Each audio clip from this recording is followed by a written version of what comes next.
Immobilier Anjou. Donc, bienvenue à vous trois. Je vais m'installer à côté de vous, comme ça fait. Voilà. Et j'aimerais bien, pour démarrer, avant d'entamer les termes du débat, que vous nous précisiez un petit peu la genèse et puis la vocation du club Immobilier Anjou sur le territoire. Bonjour, merci pour votre accueil. Le club immobilier Anjou est né il y a maintenant un certain nombre d'années d'un constat assez simple. En 2008, un certain nombre d'opérations arrivaient sur Angers, je pense principalement à Gare Plus, avec pour objectif de créer un volume important de surface de bureaux, en l'occurrence pour ce qui est de ce programme. Et avec un constat, il n'existait aucune donnée chiffrée sur la profondeur du marché. Donc la question à l'époque était de savoir si on avait la capacité, à l'échelle du territoire, de digérer autant de surface sur un marché qui, après concertation et après création de l'Observatoire de l'immobilier, digérait globalement 8 000 m² placés annuels, quand l'objectif de Gare Plus à l'époque c'était 40 000 m². On a regroupé un certain nombre de professionnels, on les a convaincus de partager des données alors qu'ils étaient d'une certaine façon concurrents les uns avec les autres puisqu'il s'agissait des commercialisateurs. Est né l'Observatoire de l'immobilier qui maintenant regroupe autour du club 74 membres. Avec, je dirais, un élargissement au fur et à mesure des années, aussi bien en termes de membres que de diversité, puisque aujourd'hui nous sommes 74, mais nous sommes surtout un nombre important de professionnels qui gravitent autour de l'immobilier d'entreprise et qui apportent au travers de la collaboration un certain nombre d'informations, non seulement au profit de l'Observatoire de l'immobilier, mais aussi au profit de sujets thématiques qui intéressent les clubs et qui favorisent l'échange entre la sphère privée et la sphère publique, puisque c'est l'objectif, bien évidemment, comme vous l'avez compris. Il y aura peut-être une question sur ce point, justement, sur en quoi vous pouvez influer, ou en tout cas donner accompagner la collectivité sur les nouveaux projets. En tout cas, on va revenir dans un premier temps sur une question qui est un peu restée en suspens avant-hier pour ceux qui étaient présents. C'était une question, je crois, de Bertrand. Je ne sais même pas que je crois, j'en suis même sûr. Et je vais m'adresser à Julie, qui était là aussi, Et on a constaté un optimisme plus que raisonné, puisque le thème de la conférence est un peu là, c'est est-ce qu'on est dans un trou d'air ou est-ce qu'on vit véritablement une chute libre en termes au niveau du logement neuf. Et en posant la question à 4 experts bancaires, on a constaté finalement qu'ils étaient plutôt optimistes, qu'on allait vivre un retour à la normale et que on laissait passer l'été, je schématise, et après, tout irait bien. Alors, la question qui a été posée, mais qu'on pourrait aussi, et que je vais vous reposer, Julie, mais c'est comment on peut réunir cette quadrature avec des taux qui vont revenir à la normale. On a parlé de l'ordre de 4%, des prix de l'immobilier neuf qui vont forcément croître avec l'augmentation du prix des matériaux, la RE 2020, puis plus tard la RE 25. Donc, augmentation des taux, augmentation du coût dans le neuf, augmentation de l'ancien avec ce nouveau DPE. Comment on peut rester optimiste sans regarder dans une boule de cristal, mais quelle est votre vision, plutôt très réaliste là-dessus? Bonjour à tous. Donc, je vais essayer de répondre à la question de Bertrand, qui n'est pas facile, bien entendu. Donc, effectivement, je partage, puisque on arrive à un équilibre, une équation compliquée où on ne peut plus trop agir sur les prix de vente et l'ensemble des prix de revient. Donc, derrière, c'est comment effectivement commercialiser les lots. Il y a à mon sens, deux sujets. C'est la vente à investisseurs et la vente accédant à la propriété. Ce qu'on voit dans ces périodes, on va dire, plus compliquées ou à bout de souffle, de nouvelles idées aussi émerger, et ça on l'a vu de tout temps, avec des nouveaux modèles qui apparaissent. Et donc, je trouve que sur ces dernières années, ce qu'on a vu, ce qu'on a vu pivoter, c'est la notion d'usage plutôt sur le logement. Qu'est-ce qu'on va faire de ce logement en termes d'usage? Et ce qui change un peu la vision sur la commercialisation de ce bien, si on le vend à un investisseur ou on le vend en accédant à la propriété. Alors je vais peut-être rentrer un peu plus du coup dans le détail sur les différents modèles qui existent déjà et qui sont loin encore d'être matures, comme le co-living. Hein. Donc on a vu beaucoup de start-up et même de promoteurs développer des modèles comme celui-là. Et plutôt que de vendre à des investisseurs finalement à la découpe, on se retrouve à vendre à des investisseurs en bloc institutionnels.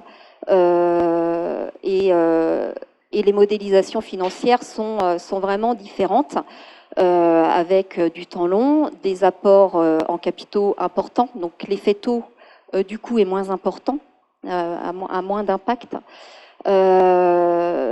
Plus récemment, on est en train d'étudier effectivement les différents modèles. On est approché par des startups sur des sujets de location-accession privée. Donc ça, c'est tout nouveau. Je ne peux pas vous en dire tellement plus parce qu'on est en plein dedans. Donc de nouveaux modèles sont en train d'émerger. De nouveaux modèles sont en train d'émerger. Donc on voit bien que nous, on doit aussi pivoter sur notre manière d'accompagner les différents acteurs. Je pense que tout le monde doit pivoter. Ça, c'est important parce que si on reste campé sur un modèle, on meurt hein, fondamentalement. Et c'est vrai que depuis quelques années, on a vu des montages financiers vraiment plus structurés parce que les opérations sont aussi plus compliquées. On doit se creuser la tête pour trouver des solutions pour sortir les projets. D'accord. Et justement, sur le territoire d'Angers, Loire Métropole, je m'adresse à Gonzague. Comment on fait se rencontrer l'offre et la demande? Comment on répond aux besoins des habitants d'aujourd'hui et de ceux de demain? On parle d'usage, on parle de nouveaux modèles.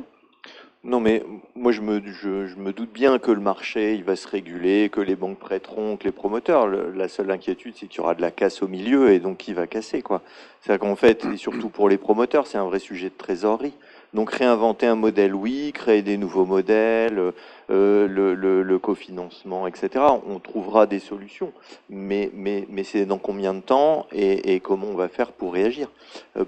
Pour un bailleur comme Podelia, je dirais que moi, mon chiffre d'affaires avant la RLS, je le connaissais à l'aune de ma retraite, hein, parce que c'est du loyer payé à 50% par la CAF. On n'a pas de sujet de trésorerie. Mais aujourd'hui, c'est moins le cas. On était en revue de projet en rue là, avec le préfet. On nous parlait avec des bailleurs du plan des 30 000 VFA qu'on a connu à une époque. Les bailleurs sont plus dans la même situation. La RLS, le coût de construction, il y a des bailleurs dans la région qui me disent, moi, il faut que je réhabilite. Donc mes fonds propres, je les mets dans la réhabilitation, parce que là, j'ai pas le choix et je le mettrai pas dans le neuf. Je ne parle pas de la ponction de l'État des 300 millions sur Action Logement, parce que finalement, ça aussi, c'est de l'argent qui sera moins redistribué. Moi, j'ai pas de débat sur le monde du bailleur, parce que de toute façon, il va se réguler, que c'est des cycles longs, etc. Donc, on va trouver des solutions. Voilà, moi, je suis plus inquiet sur ma partie accession, mais on fait que 200 logements, donc c'est plus accessoire. Mais effectivement, là, on voit qu'on a des annulations, on voit qu'on a ces phénomènes-là. Et donc, dans les solutions, effectivement, sur lesquelles on réfléchit, alors il y en a plusieurs, on parlera peut-être de la ZAN, mais on peut en parler justement. Comment on répond aux contraintes aujourd'hui face à la ZAN, aux ZAN, pardon, et puis aussi la disponibilité foncière en général. Oui, c'est un sujet qu'on évoque notamment au club immobilier, parce qu'on se dit aussi qu'on doit aussi éclairer les élus. Alors, on a un ministre bien placé qui avait une ouverture, on a un sénateur du Maine-et-Loire, hein, Emmanuel Capus, qui travaille aussi au Sénat, mais de toute façon, on sait bien qu'il va avoir un choix à faire. Et entre des bureaux, de l'activité économique et des logements, il va falloir faire des choix qui ne seront pas les mêmes. Je ne reviens pas sur le calcul technique de la ZAN, les régions qui étaient dynamiques, qui l'étaient moins, etc. Mais il y aura des vrais arbitrages politiques et des vraies priorités. Donc, moins de foncier. Globalement, nous, ce qu'on a essayé de faire, on a une opération en Vendée sur des logements déplaçables. Ça, c'est un des sujets pour essayer d'aller vite, mais ça coûte plus cher et puis il faut les déplacer. Deuxième élément, on a fait l'inventaire de nos réserves foncières. Alors, c'est pas des réserves foncières voilà, qui sont constructibles, etc. Mais on a 11 hectares de densification, mais qu'on est en train d'analyser sur l'ensemble du parc, parce que ça, c'est aussi un sujet. On aura un sujet aussi de reconstruction de la ville sur elle-même. On a lancé là une opération hackathon sur 50 cités d'urgence à Angers pour démolir et reconstruire 150, 170 logements dessus. Donc voilà, ça c'est aussi de la démolition-reconstruction et cette densification qu'il faudra bien faire accepter aux habitants. On a ces sujets-là. On a sur les coûts de construction, on a fait un appel d'offres d'industrialisation avec l'office départemental où on a 200 logements construction bois, RE 2020, seuil 2025, voilà, donc on industrialise, mais parce qu'on a ces cycles longs, parce qu'on a cette réserve foncière, parce qu'on a cette capacité. Et le président de l'UNPI du Maine-et-Loire me disait récemment, lui, il avait une vraie inquiétude, c'est les DPE F et G. Ils se retrouvent avec des propriétaires fonciers, c'est un complément de retraite, ils ont des petits logements étudiants, souvent sur Angers, sur lequel il me dit, de toute façon, ils n'ont pas accès au prêt parce qu'ils sont trop âgés, et puis en plus, même s'ils ont accès au prêt, ils n'ont plus la rentabilité avec l'évolution des taux.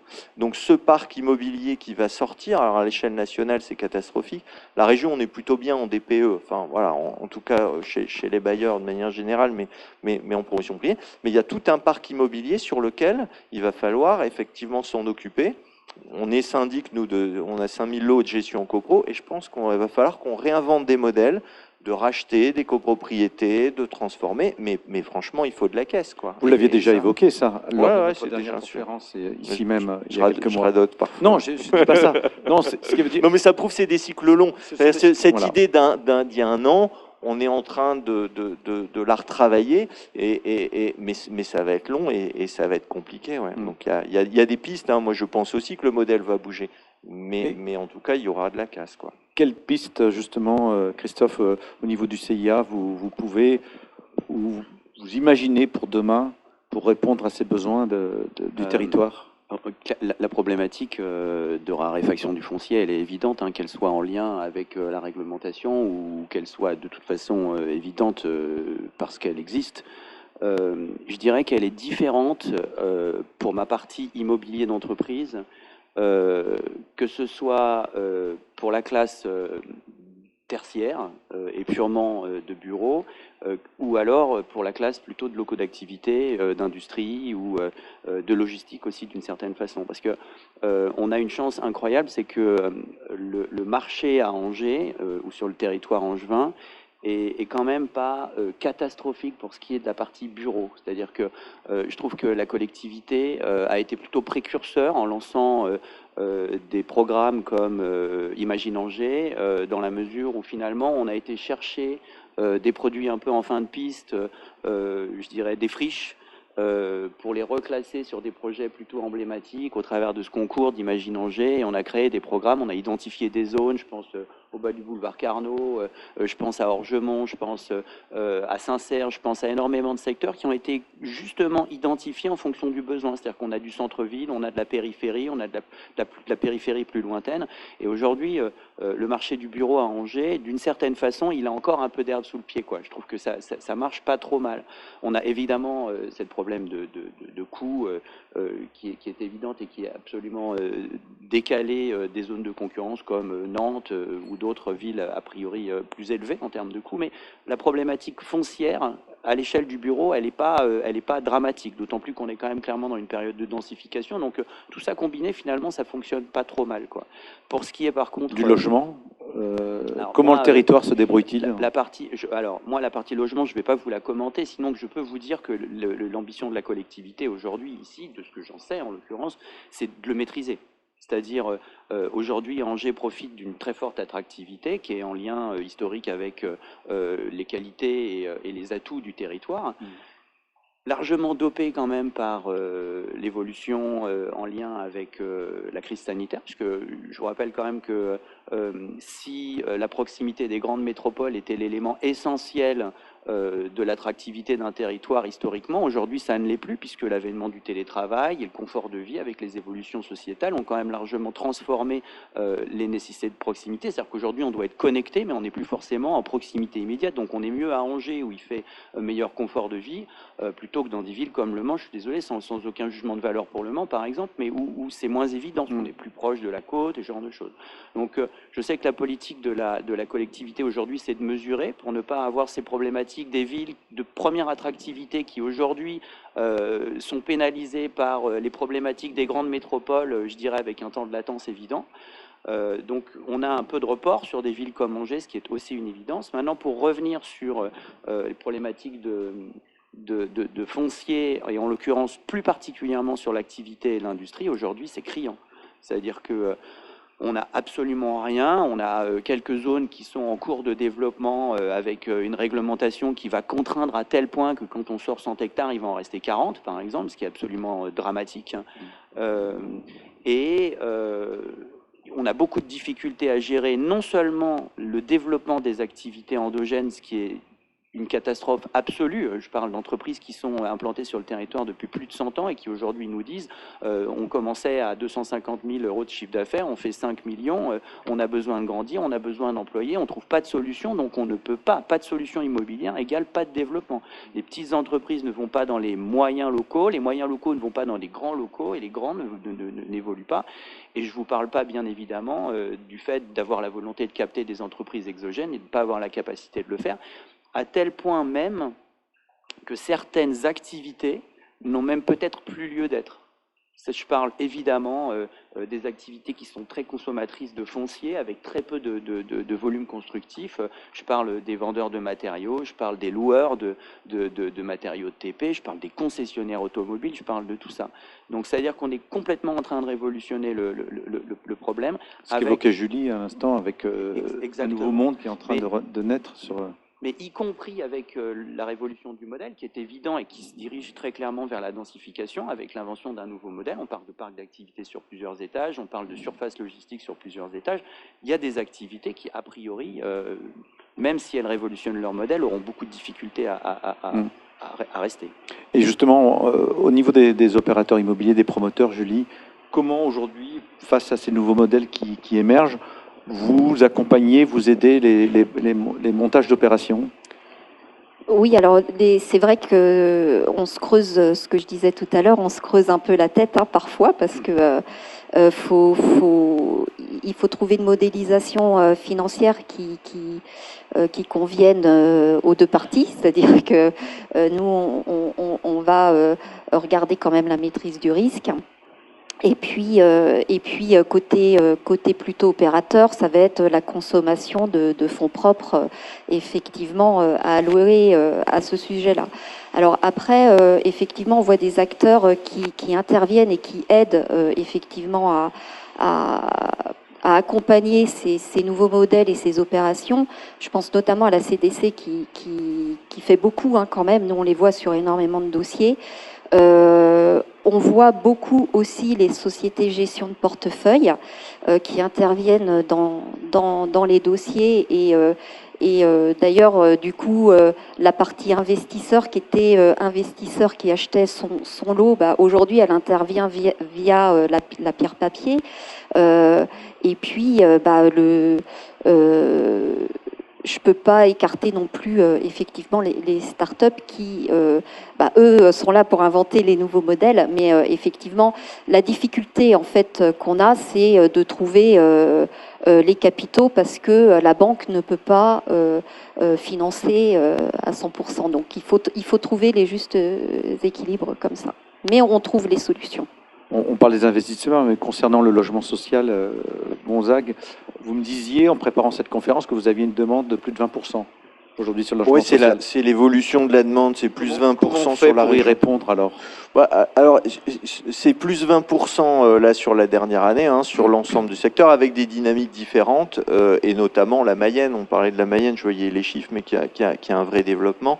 Alors moi, je suis plus mesuré sur l'évolution, la grande vague des Parisiens qui arrivent en région, etc., parce que c'est quand même une tranche de population qui est assez limitée. Je me doute, ça fait augmenter, notamment sur la ville-centre, la proximité. Il y a une attractivité, donc voilà, mais je suis pas certain. Et puis il y a aussi un enjeu. Alors par contre, ce qui est vrai, c'est qu'il y a des villes périurbaines qui étaient un peu abandonnées. Hein. Moi, j'ai un bailleur là sur la Mayenne en tête qui lui avait prévu de démolir des bâtiments et qui finalement va les réhabiliter pour les relancer. Donc il y a ça, jusqu'au jour où les gens, en faisant 60 bornes par jour et en payant un carburant à 2 euros, vont peut-être se dire que ça coûte quand même beaucoup plus cher. Donc ça, c'est aussi un sujet. La solution à court terme d'avoir une pièce en plus, un peu d'espace, ça amène une migration sur ce secteur-là. Et il y a l'étude INSEE qui dit, en gros, enfin qu'on on a évoqué avec le préfet de région, c'est 2070, c'est plus 700 000. Et on sait qu'en gros, la cible, c'est pas 2070, c'est mettre en dont 500 000 sur Nantes. Donc, quelle va être la vie sur Nantes? Parce que c'est vrai que Christophe a été très gentil avec Nantes, mais c'est vrai que nous, en termes de qualité de vie, on a quand même sur le territoire angevin une évolution des demandes, parce que cette vie de métropole, que je pense que la ville d'Angers ne veut pas, hein, c'est devenir une métropole avec toutes les conséquences que ça a, de bouchons, de qualité de vie, d'insécurité qu'on commence à voir dans la presse, qu'on ne voyait pas avant. Et elle est encore classée ça marche première pas. des villes en qualité de vie Angers, ouais. sur les communes, enfin les villes de plus de 2000 habitants. Donc, ouais, et sur effet le Mans, médiatique ou Ouais. réalité? Non, mais moi j'y suis que depuis 5 ans, mais je trouve qu'il y a un équilibre de vie, voilà, quand le boulevard du Roi René, il y a 20 voitures, on dit, oh là, je suis en retard, j'ai un bouchon, enfin voilà, c'est complètement, mais par contre, la population n'est pas non plus prête à accepter une densité, c'est-à-dire qu'on a eu quand même une évolution des recours, des présentations de projets, enfin vous le savez mieux que moi, hein, puis vous avez toujours l'habitant qui en réunion publique vous dit mais moi construisez pas dans mon jardin, etc. Et à la fin vient vous dire par contre j'ai une demande de logement pour mon fils, ce serait bien que vous regardiez. Donc cette densité elle n'est pas prête et la ville veut aussi, enfin moi je Rob Brancourt, mais Marie me connaît mieux que moi, mais dire aussi il faut qu'on rende cette densité acceptable. Donc il y a tout un travail pédagogique, on parlait de nouveaux modes de faire, d'accompagnement des habitants pour leur faire comprendre cette densité. Mais ça va prendre un peu de temps parce qu'effectivement, tant que les gens ne sont pas confrontés à des vraies difficultés personnelles et tant qu'ils l'acceptent pas, voilà, ça demandera un peu de temps, je pense. Y a-t-il un phénomène de reconstruction de la ville sur elle-même, sur le territoire d'Angers-Loire Ouais, Métropole? je vous disais, hein, sur nous, Ouais. ce qu'on a fait sur nos cités d'urgence. Christophe en parlait un petit peu. Mais ouais. c'est plus facile quand vous avez un bailleur que quand vous avez des propriétaires privés et un syndic de copropriété. On voit bien toute la difficulté de faire voter en assemblée générale des travaux ambitieux. Surtout qu'avant, on prenait un petit poste et puis on disait, bon, ben voilà, on va gagner un peu là-dessus. Aujourd'hui, on est plus sur des démarches de traitement global de la copropriété. Et là, les gens sont pas prêts. Et puis, ils n'ont pas forcément les moyens, parce que les propriétaires sont âgés, parce que voilà, enfin, c'est tout un modèle économique. Alors, il y a peut-être une idée qu'il faudra inventer de tiers porteurs. Voilà, nous on réfléchit à ça, racheter un logement, un bail amphithéotique à réhabilitation. On peut Location plutôt qu'achat, donc. Non, mais par contre, dans une copropriété privée, par exemple, vous avez des propriétaires privés, eux, ils veulent juste habiter leur logement, ils n'ont pas les moyens de faire les travaux. Est-ce qu'il ne faut pas racheter le logement pour nous on réhabilite pour traiter l'ensemble et ils occupent leur logement, peut-être même en viager? Bon, voilà, ça fait partie des modèles qu'il va falloir réinventer. On n'a pas d'argent, il faut des idées, donc ça va être un des sujets.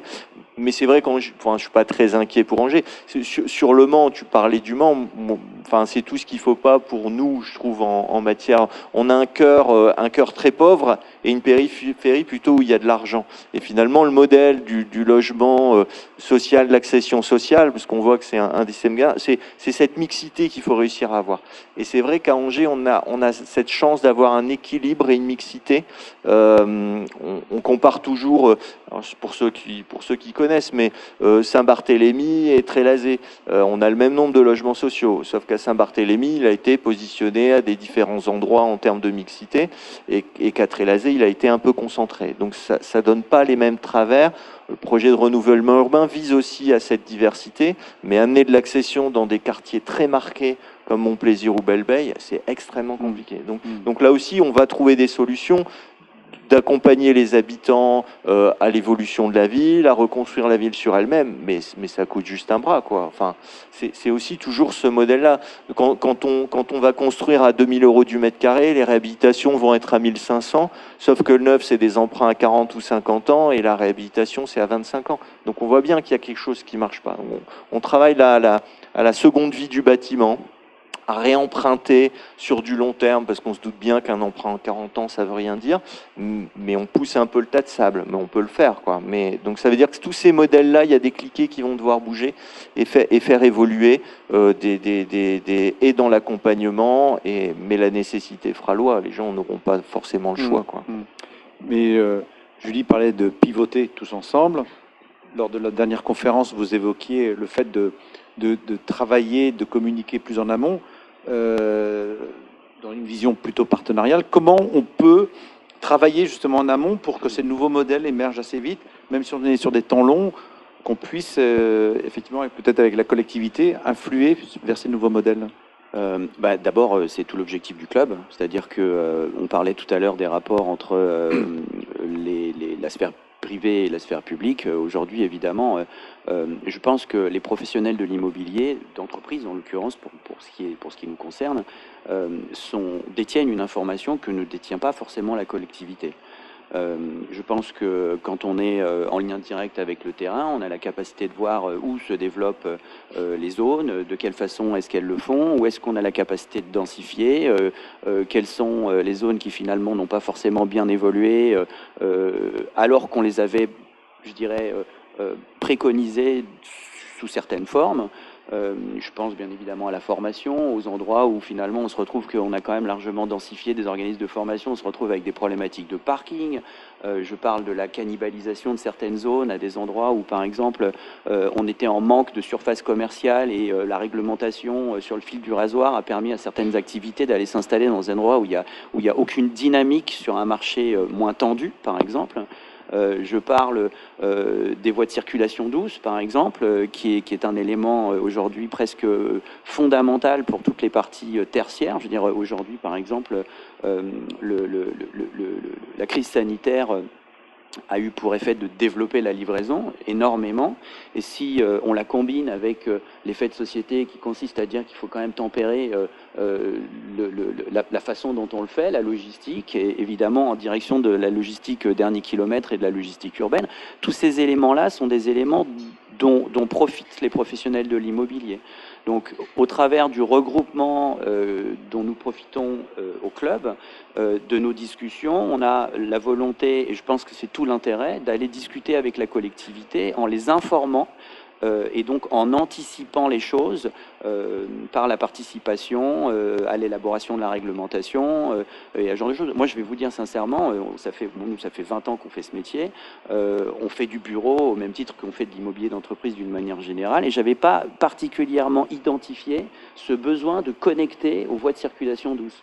Et je l'ai découvert il n'y a pas si longtemps que ça, par exemple, ça devient quelque chose de fondamental. Et là, c'est quelque chose que l'on reporte automatiquement, quelque chose que l'on discute. Et je pense qu'au travers du dialogue, on a la possibilité d'anticiper. Alors évidemment, la voie administrative est quand même relativement lourde et longue. Et encore une fois, c'est pas un jugement de valeur, c'est un fait accompli. Donc je pense que oui, en fait, en anticipant largement, on a cette capacité d'aller peut-être faire évoluer les choses dans le bon sens. Ouais. Mais on parle beaucoup depuis quelques conférences de contraintes, d'injonctions contradictoires. On les a relevées dans Trajectoire et elles ont été aussi mises en exergue dans Urgence. Est-ce que l'actif immobilier continue à avoir de la valeur dans ce contexte-là? Parce qu'on sent effectivement tout ce poids de contraintes. Comment l'actif immobilier va-t-il évoluer dans les prochaines si vous parlez des prix, plus particulièrement, en l'occurrence, je pense que à Angers et sur tout le territoire angevin, on a quand même atteint des plafonds stratosphériques, quoi. Je veux dire, que ce soit dans l'activité ou dans le bureau, on est arrivé à des niveaux qui sont absolument pas tenables, parce que, enfin, je veux dire, le principe du club, c'est pas simplement de parler de l'actif immobilier, mais c'est d'être en rapport aussi avec les agences de développement et de réfléchir à la façon dont on peut l'envisager pour que les entreprises qui s'y installent soient capables d'assumer leurs charges. Parce qu'il n'est pas, je dirais, question aujourd'hui de dire si elles sont capables de payer aujourd'hui 3 fois le prix, c'est pas un problème. On va monter le modèle immobilier, on va emprunter de l'argent et on va les faire payer ce prix-là. Moi, je suis pas d'accord avec ça. Je pense qu'il faut quand même garder des proportions raisonnées autour du fait qu'on a quand même franchi un palier. C'est-à-dire qu'on avait tendance à dire qu'il y avait des prix qui se situaient à un niveau historique, je dirais, d'avant 5-6 ans, que l'on connaissait et qui finalement se répétaient au fur et à mesure des années. Je vais vous dire, même sur des contrats de baux, on avait l'habitude de dire que généralement on renégociait les contrats de baux à échéance de 9 ans à des niveaux de l'année N-9, quoi, globalement, quoi. Sauf que c'est plus le cas. On a passé un nouveau palier, au même titre que dans l'habitat. Moi, je me souviens très bien quand Giboire est arrivé rue Anne-Loup à 6 500 €. Je me disais, c'est absolument... Enfin, c'est complètement délirant. Et aujourd'hui, on était plutôt à 4 500. Giboire sortait à 6 500. Je me disais, c'est pas possible. Aujourd'hui, on arrive sur des niveaux prime max à 8 500. J'ai tendance à dire que le palier se situe peut-être autour de 5 500, 6 500. Globalement, on a, je pense, dans l'immobilier d'entreprise, un palier. Je pense qu'on est largement au-dessus du palier. Et si vous voulez finalement parler de l'évolution de la valeur, je pense que la valeur, elle doit diminuer. Parce qu'on n'a pas la capacité de l'assumer. Vous partagez ce point de vue, Julie?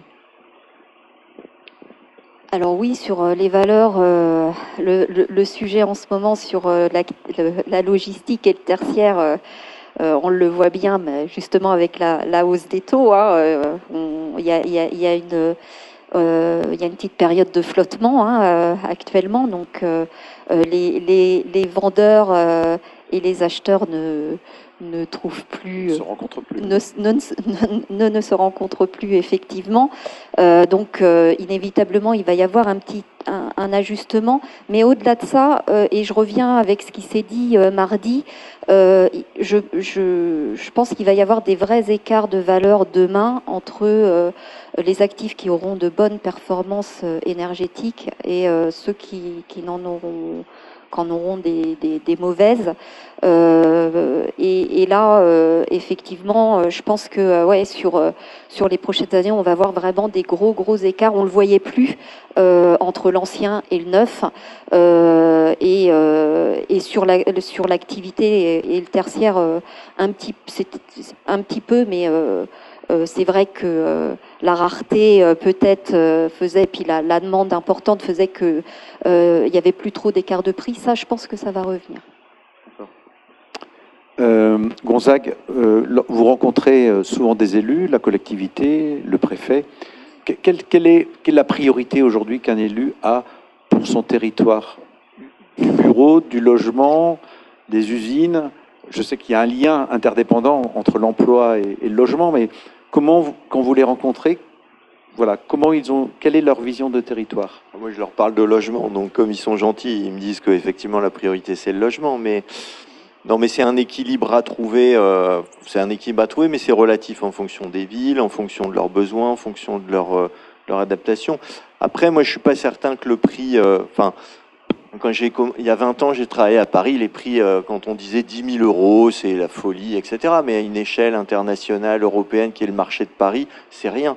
Quand je suis arrivé à Angers, on était à 2008, 3 000 €, on disait c'est rien. Et en fait, c'est la loi de l'offre et de la demande. Et comme je pense que l'attractivité, la qualité de vie, la proximité, le déplacement, moi, je pense que le prix va continuer à monter. Enfin, j'ai pas trop de... Je suis pas persuadé, en tout cas pour le logement.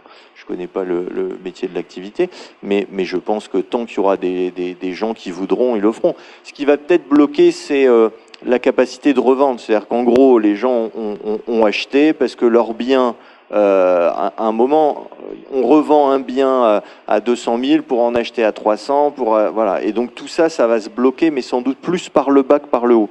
C'est-à-dire que tant qu'on peut revendre une maison à 400 000, l'acheter à 800 000, on s'en fout. Enfin, je schématise. Mais par contre, c'est ces populations, et on voit que c'est eux, nous en accession sociale, c'est eux qui ont le plus de difficultés à avoir accès aux prêts. Alors on voit qu'on est obligé de les aider, l'accession aidée, le BRS, le démembrement, enfin voilà, peut-être qu'un jour on va leur louer leurs fenêtres et leur prise de courant pour baisser le prix et ils achèteront finalement plus grand chose.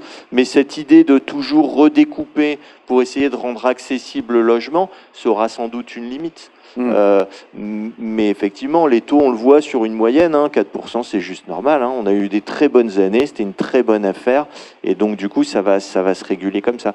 Mais encore une fois, c'est qui vont perdre les premiers, qui vont être dans cette casse-là. Disparité suivant le type d'accession, disparité aussi suivant les territoires. Est-ce qu'Angers se distingue un peu plus, ou est-ce qu'il y a des spécificités qui font que le territoire se débrouille peut-être un peu mieux que les autres? Vous parliez de Nantes tout à l'heure. Est-ce que Ouais, je ne suis pas un spécialiste de tous les territoires, mais enfin, je trouve que c'est extrêmement riche à comme travers région. l'USH, vous pouvez avoir déjà. Ouais, mais moi je trouve que la région, avant je m'occupais de développement dans des métropoles, c'était chiant à mourir, quoi. On arrive, on fait le projet, on fait sa conciergerie, on fait son grand programme. C'est un peu toujours les mêmes trucs. Ici, on a quand même, entre le secteur vendéen et ses maisons individuelles et son tissu, on parlait de Le Mans, c'est aussi une histoire différente. La Mayenne, il y a quand même beaucoup d'argent. Une métropole, une ville comme Angers. Moi, je trouve que c'est une région très riche, très intéressante. On peut faire plein de laboratoires, plein d'expérimentations. Je trouve que c'est plutôt une région extrêmement intéressante en termes de dynamique, de travail en commun, de volonté dialogue de faire ensemble. avec la collectivité. Ouais. Oui. Non, vous allez de douter. Non, mais d'un côté. non, mais c'est hyper difficile. Enfin, 20 ans à fréquenter les élus, je sais que c'est un métier que je ferai jamais. Moi, je me souviens sur Nantes, le vice-président au logement qui disait, mais moi, en même temps, on est élu. Moi, je me mets à la place d'un élu. On est élu par des gens qui ne veulent pas la densité. Donc, est-ce que lui, et pour les élus, c'est pareil. Est-ce que je vais dans le mur? Et qu'en gros, aux prochaines élections, je me fais dézinguer, et c'est la montée des extrêmes. On parlait de comparatif, plutôt que parler de la région, parce qu'après, je vais dire des bêtises, on peut être espionné. Mais au niveau national, j'échange avec mes collègues d'Action Logement, on a quand même un certain nombre de villes de France qui sont en train de vouloir boboifier leur centre-ville par rapport à un électorat. Donc que les prix montent, ça ne les dérange pas beaucoup. Qu'on mette du vélo, ça ne les dérange pas beaucoup. Bon voilà, on a eu ça, il y a prescription, mais quand même, Le Mans, s'il y a un cœur de riche très pauvre, c'est quand même qu'il y avait une volonté d'accompagner un électorat là-dessus. Voilà. On a peut-être des villes qui, par rapport à des conceptions, des visions, des volontés de marquer leur ville, ont peut-être fait des choix qui, longtemps après, sont un frein.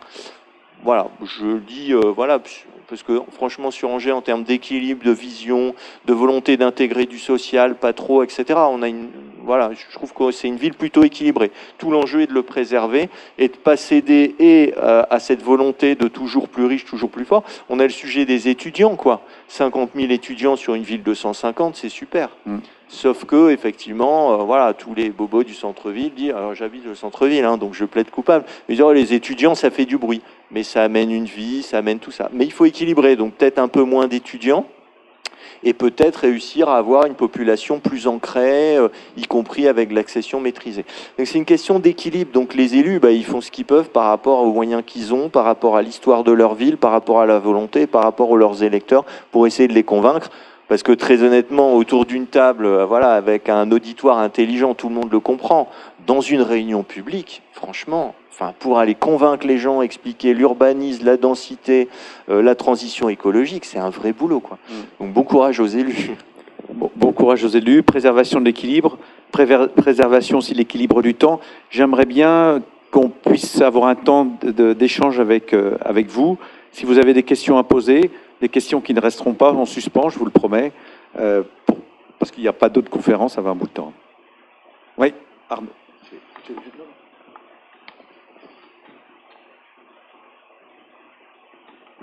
Oui, bonjour. J'ai noté un écart de prix assez important entre la périphérie d'Angers et la ville. Alors on peut imaginer, est-ce que c'est l'effet pervers du Pinel ou pas.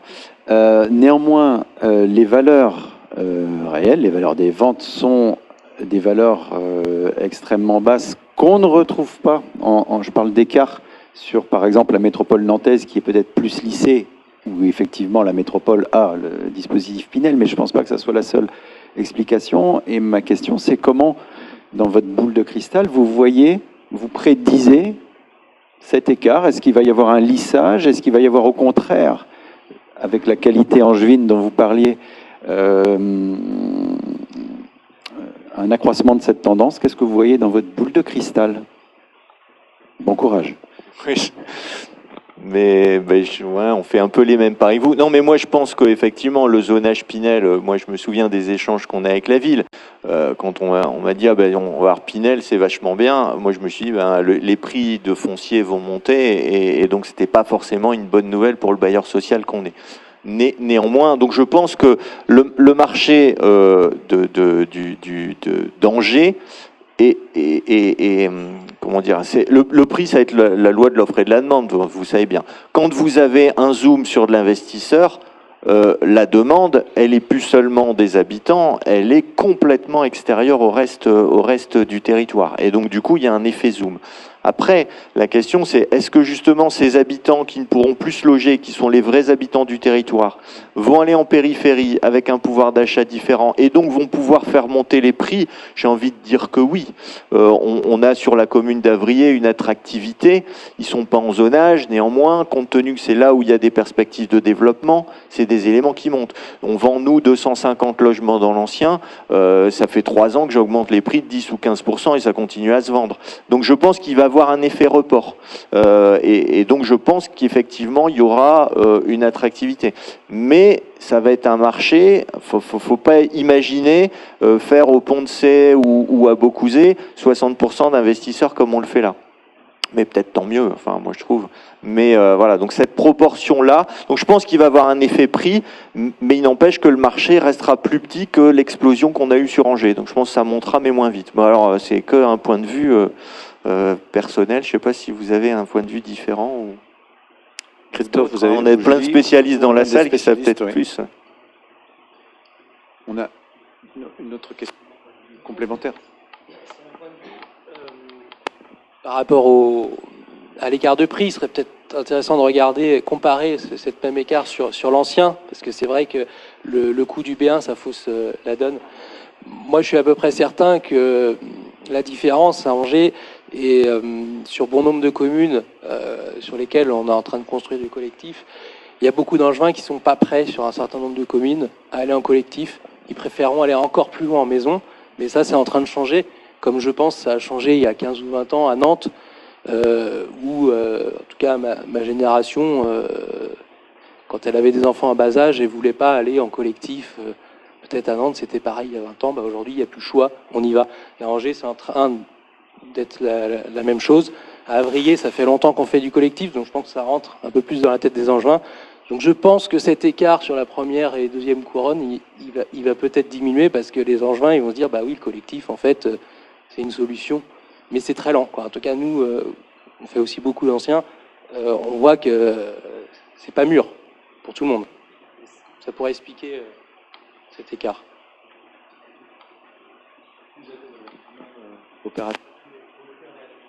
D'accord. Y a-t-il une autre question? Une main qui se lève, Bertrand. En général, c'est toi qui...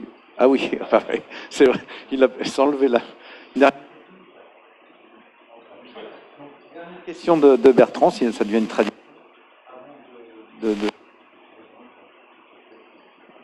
Donc quelques-uns. Alors c'est pas vraiment une question, mais ouais, peut-être peut nous faire réfléchir. Ce que j'ai entendu quand même, un élément important, hein, c'est l'activité. L'activité qui demande évidemment des surfaces importantes, la concurrence entre le logement, le bureau, l'activité. On pourrait parler aussi du loisir, de la formation. Finalement, tous ces besoins de foncier sont en compétition. Et fatalement, s'il n'y a pas d'activité, il y a un peu moins d'emploi. Et c'est vraiment un sujet qui peut nous préoccuper dans la mesure où on a besoin d'une... Je ne vais pas utiliser le terme de réindustrialisation, mais il y a quand même de l'activité qu'on doit retrouver dans notre territoire. C'est un peu le sens de l'histoire. Donc, arriver à superposer dans un territoire de l'activité, du bureau, du logement, à certains moments, c'est pas toujours compatible. Ça va forcément se faire avec des coûts qui seront plus importants. Et donc, la question de la valeur a été posée. Chacun a sa réponse là-dessus, mais il me semble qu'il y a vraiment des nouvelles réflexions à mener sur les moyens de traverser ces difficultés, à la fois pour l'ancien, parce qu'il y a besoin de faire en sorte de faire changer les bâtiments existants, de les faire évoluer. Ça ne sera pas facilement. C'est pour ça que vous avez donné quelques éléments de lecture pour comprendre que ce sera très compliqué. Mais on a besoin de trouver des nouveaux outils. Et je pense que le partage du portage plutôt de la valeur immobilière est peut-être le salut de demain. Et on écoutera avec beaucoup d'intérêt vos réflexions. Moi, c'est marrant parce que j'ai le sentiment que quand on a entendu parler du ZAN pour la première fois, on a eu l'impression d'avoir ce mur en face de nous qui était insurmontable et que finalement, moi le premier, je ne comprenais pas comment on avait pu réfléchir, parce que bien évidemment les problématiques environnementales étaient bien éloignées de l'opérateur que j'étais à cette époque, ce qui n'est plus le cas aujourd'hui, bien évidemment, puisque tout le monde évolue. Mais ce que je veux dire là-dedans, c'est que si à un moment j'ai pensé qu'on était face à un mur, aujourd'hui, si on réfléchit à toutes les solutions qui s'offrent à nous, aussi bien en termes d'évolution de modèle, mais de reconversion de friches, alors évidemment à Angers, on a quand même déjà bien travaillé le sujet, mais il y a quand même beaucoup de choses à faire encore. Le fait de travailler les dossiers, aussi bien on parlait des coûts tout à l'heure, nous on ouvre un programme de 8500 m² sur Saint-Serge, là on ouvre les marchés en janvier 2022 à plus 40. Et en pleine effervescence et euphorie des coûts, on arrive au travers du travail, de la gestion du dossier, des optimisations techniques, de la négociation à l'époque qui était quasiment inexistante parce que tout le monde avait du travail largement au-dessus de ce qu'ils en voulaient, on arrive à faire plus 6 au moment de traiter les marchés. Ça veut dire qu'on a quand même largement travaillé les dossiers. Ça veut dire qu'il existe encore à l'échelle d'Angers des solutions, les plafonds constructifs, les zones qui vont évoluer, les solutions techniques, les évolutions des modèles. Et il ne faut pas l'oublier aussi, l'obsolescence de certains actifs au travers du décret tertiaire, bien évidemment, qui vont faire que certains opérateurs, et plus particulièrement d'ailleurs certains opérateurs privés, qui n'ont pas les moyens de réhabiliter et de faire évoluer les programmes, vont donner un peu de souffle au marché. Et je me demande si finalement la conjonction un petit peu de tous ces paramètres ne va pas permettre de relancer la machine et finalement de la faire tourner de la meilleure façon. Je vois quand même un petit peu d'optimisme au travers de tous ces paramètres. Je pense qu'en travaillant, on est capable d'y arriver. Double optimisme, décidément, entre mardi et jeudi. En tout cas, moi, je ne voudrais pas terminer cette conférence sans vous inviter. Bertrand l'a fait tout à l'heure, mais parce qu'on parlait de solutions, de nouveaux modèles, de communication. Donc, justement, je voudrais vous inviter à lire vraiment Urgence. Et tout particulièrement, on avait parlé de 4 thèmes, 4 parties pris, puis en fait, on en a fait un 5e. C'est un chapitre qui s'appelle « Et maintenant », qui est là aussi une ébauche de solutions qu'Oloma est à même de proposer. En tout cas, je vous invite vraiment à le lire. Alors, en lecture gratuite sur le site, bien évidemment. Pas à nouveau la promotion de l'ouvrage. En tout cas, je vous remercie beaucoup de votre attention. Je pense que c'était une semaine bien dense, très riche, et j'espère que vous avez pu apprendre autant que j'ai pu le faire. Merci beaucoup en tout cas.